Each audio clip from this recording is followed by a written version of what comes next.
மாசம் உங்களுக்கு எப்படி இருக்கு அப்படின்னா நல்லா ஞாபகம் வச்சுக்கோங்க. 3ஆம் வீட்டுல சனி இருந்தா சூப்பர்.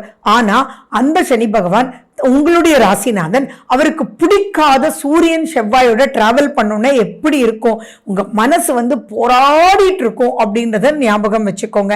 எந்தெந்த விஷயத்துல நீங்க காஷனா இருக்கணும் அப்படின்னா, தயவு செஞ்சு உங்க நேபரஸோட ரொம்ப ரொம்ப ரொம்ப ரொம்ப காஷனா இருங்க. அவங்க கிட்ட தேவையில்லாத பிரச்சனைக்குள்ள நீங்க போகாதீங்க. அவங்க ஏதாவது சிம்பிளா சொல்லணும் அப்படின்னா டெய்லி நடக்கக்கூடிய இவெண்ட் தான். பக்கத்து வீட்டுக்காரங்க சக்கரைன்னு வராங்கன்னா, என் சக்கரை கூட உனக்கு வாங்க தெரியாதா, ஆனா ரைட் நான் தரேன்னு சொல்லிட்டு அவங்க கொஞ்சோண்டு கேட்டா கூட நீங்க ஒரு டம்ளர் சக்கரை கொடுப்பீங்க.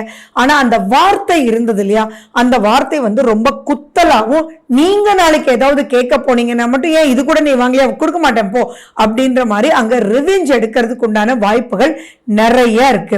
சோ கம்யூனிகேஷன், எதை பேசுறோம், எப்படி பேசுறோம், அவங்க நிலையிலிருந்து நீங்க அவங்க ஷூஸ்ல இருந்து நீங்க எது அவங்களுக்கு மனசு கஷ்டத்தை கொடுக்குமோ அதெல்லாம் நீங்க ரொம்ப கேர்ஃபுல்லா நீங்க பேசல அப்படின்னா தேவையில்லாத சண்டை சச்சரவுகள் பெரிய லெவல்ல பிரச்சனை ஆகக்கூடிய வாய்ப்புகள் இருக்கு.